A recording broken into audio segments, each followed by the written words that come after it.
Hi, everybody. Thanks so much for tuning into today's broadcast. I'm Wayne McDonald. You're listening to Living an Abundant Life.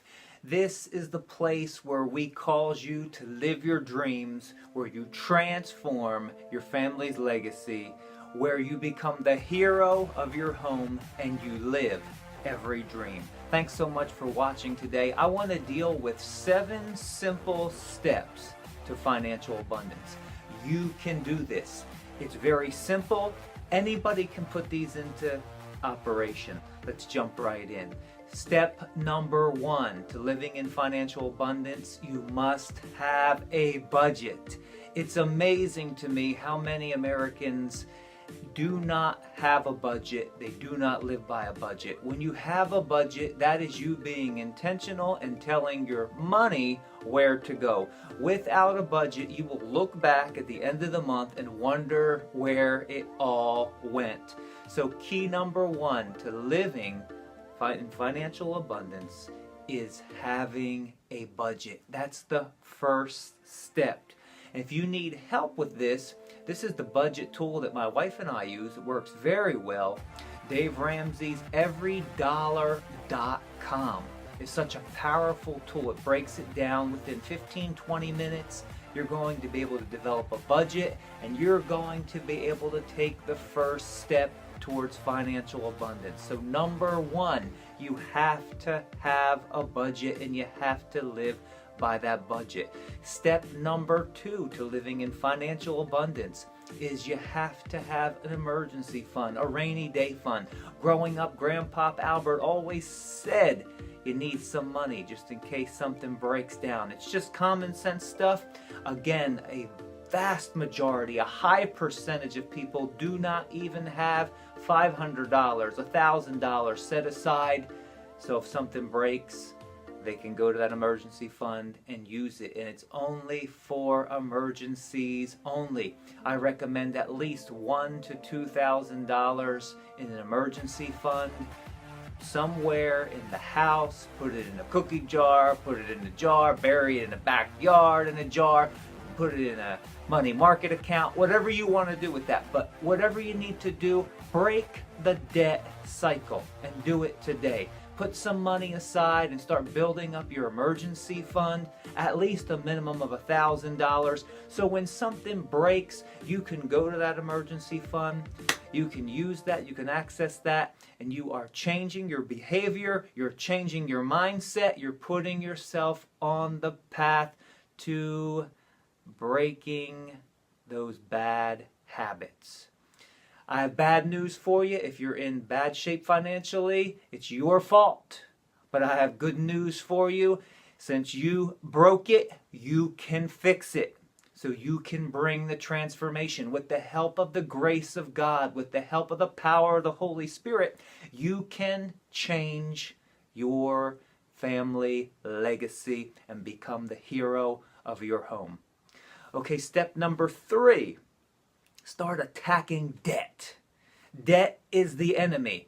Debt is a man standing outside your door with a long knife, getting ready to stab you in the side and take your life as you step out that door.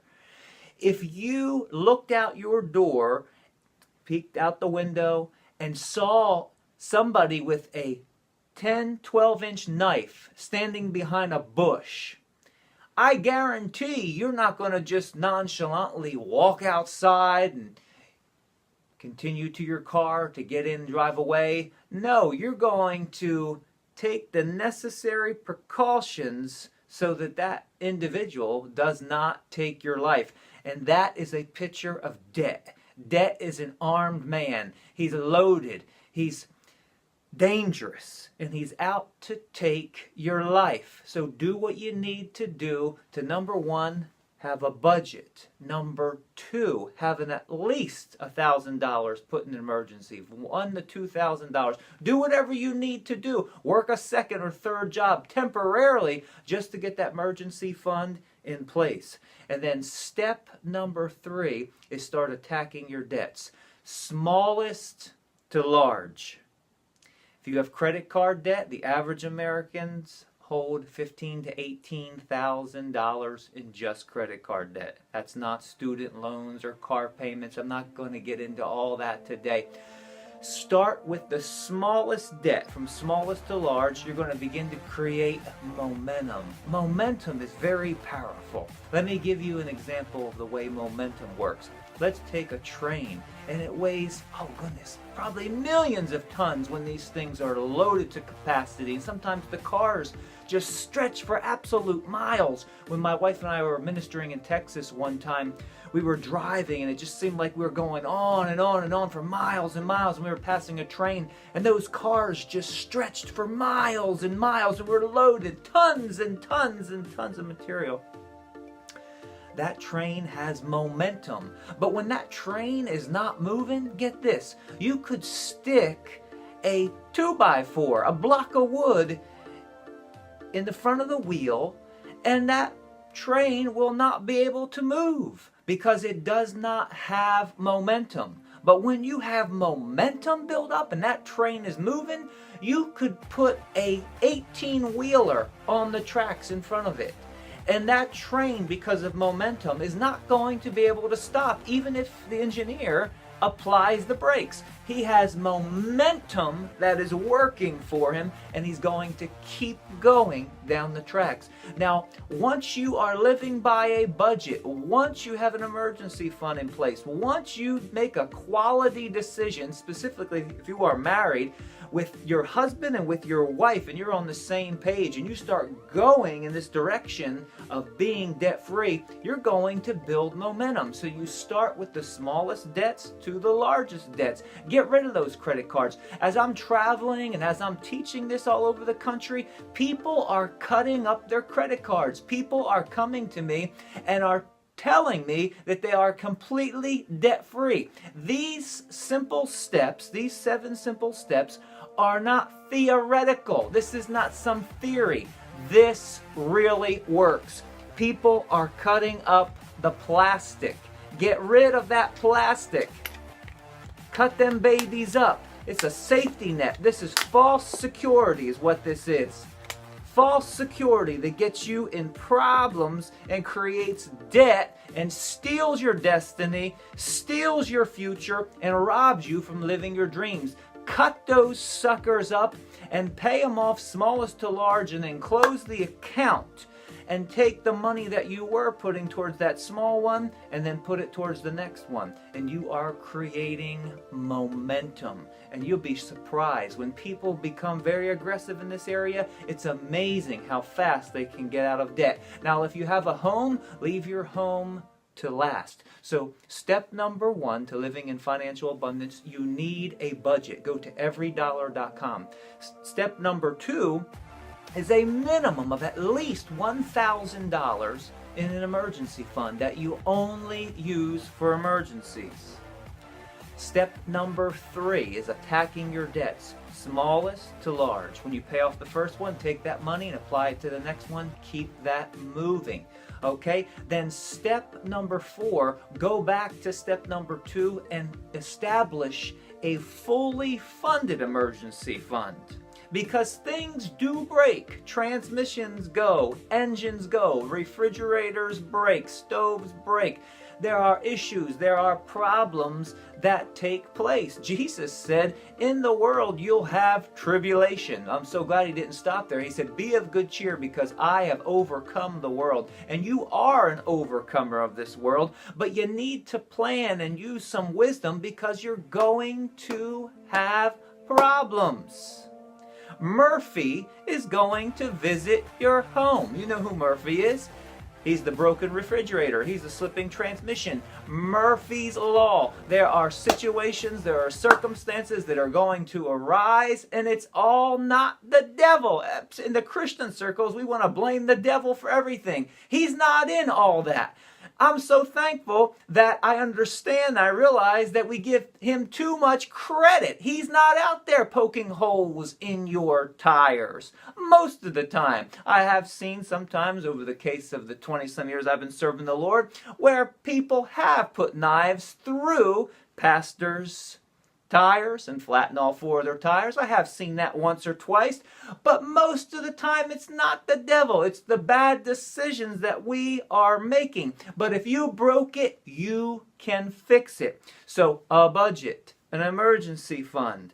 Number 3, getting out of debt, smallest to large, taking the debt you pay off that's the smallest amount, putting it towards the next one, and the next one, and the next one, and creating momentum, and you can live debt-free. No credit card debt, no car payment, no school loans. Just think about that for a moment. Can you get a vision of that today? No debt. Leave the house to last. Then step number 4, you fully fund an emergency fund. 15 to 20% of what your take-home annual salary is. What do you take home in a year? Is it $100,000? Is it $200,000? Is it $50,000? Let's just simplify it and say you make $100,000 a year, or you make 50 and your wife makes 50. You have a combined income, household income of $100,000.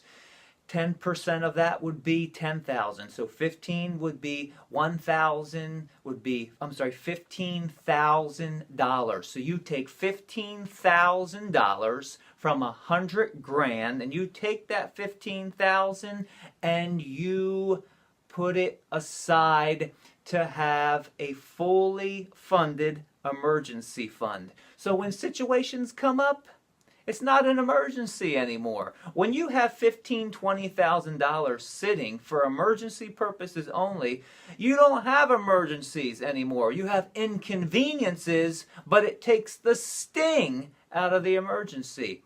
Transmission goes. You have $20,000 saved up. You just dip right into that fully funded emergency fund. Now it's an inconvenience, but you go and get that car towed and get that transmission rebuilt or a new one put in, whatever you like to do, and take care of the situation.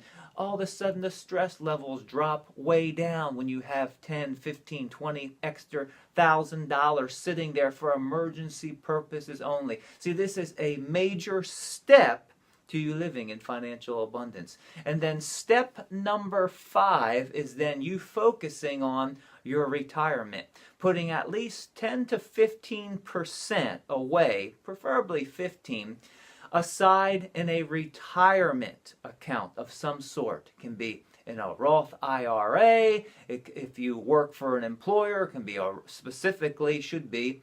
Sometimes all employers don't offer a Roth 401k. There's all different types of avenues that you can take for your investing. Hey, check out chrishogan360.com. Go over there to get an assessment done. A retirement IQ is what it's called. What a wonderful tool Chris has developed. So you can log right on there. I've been on there. I've seen how much I need. See, retirement, Chris wrote a book called Retire Inspired. What a great book. I've read the thing through myself. It's just an absolute blessing. The theme of that book is that retirement is not an age. Retirement is a number. So I encourage you, step number 5 to living financial abundance, go over to chrishogan360.com and take your retirement IQ. It'll be a great blessing to your life. And step number 5, with putting money away for retirement, I encourage you, if you have children, to put money aside specifically for their college. That's a type of an investment. You want to invest in your children. Now, a lot of times I hear people say they'll save up 50% and then have their children work and then come up with the other 50%. They'll help their children with college. Sometimes parents will pay for it entirely. I'm more leaning towards I want the child to work and understand discipline and understand the pain of what it's like when you're wanting to move forward and how to embrace that pain and embrace your destiny and say, okay, this is not easy, but it is doable, and I'm going to move forward. That's just my mentality. I like to match what you do. You're working hard. Like God says, you draw near to me, I'll draw near to you, the scripture says. And I like that. So step number 1 to living in abundance is having a budget. You can go to everydollar.com. Step number 2 is having at least a minimum of $1,000 emergency fund. You're going to break the debt cycle. Step number 3 is attacking your debts, smallest to large. Step number 4 is a fully funded emergency fund of at least 3 to 6 months of your yearly take-home pay. Okay? And then step number 5, focusing on retirement. You can go to chrishogan360.com, take your retirement IQ quiz over there. It's awesome. What an awesome tool. And then step number 6 is now when you start to focus on the house. And I'm telling you, when you get to steps 5 and 6 in this, that's where you start really living your dreams. That's where you're not on the hamster's wheel anymore, just running and going nowhere. I'm talking about you are making progress. Okay, so step number 6. After these are in place and you're being responsible, now you're focused on your retirement, focused on college. Step number 6 is then attacking the house. Leave the house to last. Now you start pouring finances toward that monthly principal and knocking that thing out. And then that takes you to step number 7, where you are completely, totally debt-free. You're able to live a life of financial abundance, and you're now able to give and be generous like you were never able to do before. If you were a believer, you were a tither, and you might have even given offerings. 10% is the tithe. It's, God says, give me of your tithe and prove me, test me, if I will not open up the windows of heaven and pour you out a blessing where there's not room enough to receive it. I found in my life that tithing does something. It creates favor. There has been such favor on my life. And I'm not saying that to brag. I'm saying that to say God is good and that His principles work. And if you'll engage that principle of tithing and put a demand on it and then step out and be obedient to what He's telling you to do, He'll bless the works of your hands. But these are the 7 simple steps to living in abundance. And when you hit step 5, 6, and 7, everything's changing now. Everything's being transformed. You are living your dreams. You are transforming your family legacy. You're becoming the hero of your home, and you are living your dreams. Well, thanks so much for tuning in today. You can check us out at www.voicetothenations.com. If you have any questions, I'm here to serve you and to help you. You can go to abundantlifesolution@gmail.com, and you can email us, and I am committed to helping you have and enjoy life and have it in abundance, to the full, till it overflows. I encourage you, pick up a copy. What I've been teaching today is just a little excerpt out of this book, 7 Keys to Living an Abundant Life. Pick up a copy at www.voicetothenations.com. Go over there to the website, visit the store, order a copy. This will transform your family legacy. This will cause you to become the hero of your home and help you live all your dreams. Now, this was just one area of focus.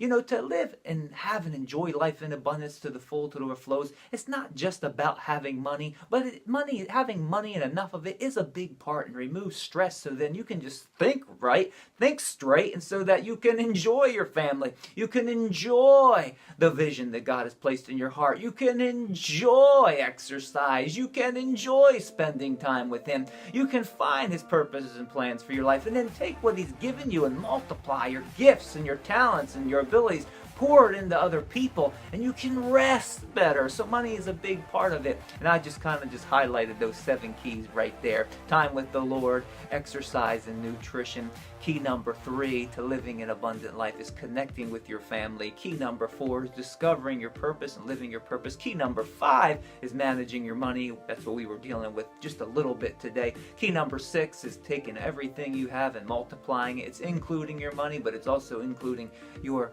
gifts, your talents, your abilities. Can you play a musical instrument? Do you know math real well? What's your gifting? What's your talent? What's your ability? And then number 7, making sure you're getting the right amount of rest. And there's things I talk about in here that just are very practical that will help you sleep better, help you get a good night's rest. Well, you can follow us on Instagram, on Facebook, or wherever you are, we are, and we are here to help you live your dreams, to transform your family legacy, to help you become the hero of your home and live out the calling and the purpose of God on your life. Live your dreams. You can have and enjoy life and have it in abundance to the full till it overflows. Well, be sure to share this with somebody. I wish when I was in my early 20s, I would have gotten more intense and more focused in this area, specifically in the area of these 7 simple steps. My wife and I began to implement some of these things as I got into my late 20s and my early 30s. But now in my 40s, it's like, man, something has really kicked in where I'm super focused now. And I see that these tools, these steps, they really work. They're bringing transformation to the lives of the people that I'm teaching this. I have people come to me saying they're out of debt. Everything's paid for. No car payment, no school loans, no house payment, no credit card debt. I have people come to me saying they're cutting up their credit cards. This is not theoretical. It's not theory. These 7 simple steps work, and these 7 keys to living an abundant life. I want you to get a copy of this. If you don't have the $20 to purchase it on the website, go to Amazon.com. It's $9.95 and download it today. And read it through again and again and again. It's only about 120 pages. I kept it short on purpose so that it would be a handbook so you could read it through again and again. And at the end of each chapter, you can log on to Wayne McDonald Abundant Life on our YouTube channel. Go to chapter 1 and chapter 2 and chapter 3 and chapter 4, 5, 6, and 7. At the end of every chapter, go to the number of that chapter, and I'm interacting on a video. I'm talking about what was just taught and helping you implement it. I'm here to serve you. We are here to serve you. Thanks so much for tuning in, and have a blessed week.